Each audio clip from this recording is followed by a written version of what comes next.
சாய் பக்தர்களுக்கு என் அன்பு வணக்கங்கள். ஓம் சாய்ராம்.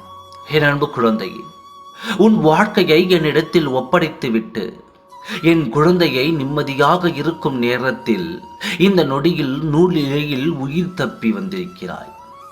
இன்று நடந்தது மட்டும் நடந்திருந்தால் என் குழந்தை நீ இப்பொழுது இருந்திருக்க மாட்டாய். சொல்லும் பொழுதே என் உள்ளம் பதைக்கிறது. என் குழந்தைக்கு எந்த ஒரு பாதிப்பும் வரக்கூடாது என்று கண் இமைக்காமல் பாதுகாத்து வருகிறேன். அப்படி இருந்தும் இது போல காரியங்கள் ஏன் நடக்கிறது என்று எனக்கும் குழப்பமாக இருக்கிறது. இனி உன்னுடைய வேலையாகத்தான் இரவு முழுவதும் இருக்கப் போகிறேன்.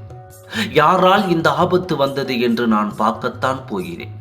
சற்று நான் தாமதித்திருந்தால் என் குழந்தை நீ என்ன ஆகியிருப்பாய் என்று நினைத்தாலே என் உள்ளம் பதைக்கிறது. உன் வாழ்க்கையில் இனி வரும் நாட்களாவது சந்தோஷமாக இருக்க வேண்டும் என்று தான் நினைக்கிறேன். அலட்சியமாக இருக்காதே. நீ சற்று கவனமாக இருந்தால் கூட இன்று வந்த ஆபத்திலிருந்து உன்னை நான் விலகி காட்டியிருப்பேன்.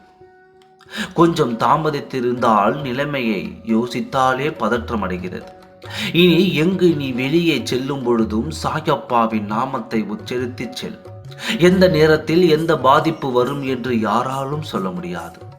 அது விதியினால் கூட இருக்கலாம், இல்லை யாருக்கோ வர வேண்டியது உன் திசை பக்கம் கூட திருப்பி இருக்கலாம். எப்பொழுதும் கவனமாக இரு. எங்கு சென்றாலும் கவனமாக இரு. உன்னை சுற்றி என்ன நடக்கிறது என்று ஒரு முறை பார்த்துவிட்டு நில். எந்த இடத்திலும் கவனக்குறைவாக இருந்து விடாதே. ஆபத்து என்பது எல்லோரிடத்திலும் வருவதுதான். அதை நாம் கவனமாக இருந்து தவிர்த்து விட்டால் எந்த ஆபத்தும் நேரிடாமல் தன்னை தானே பாதுகாத்து கொள்ளும்.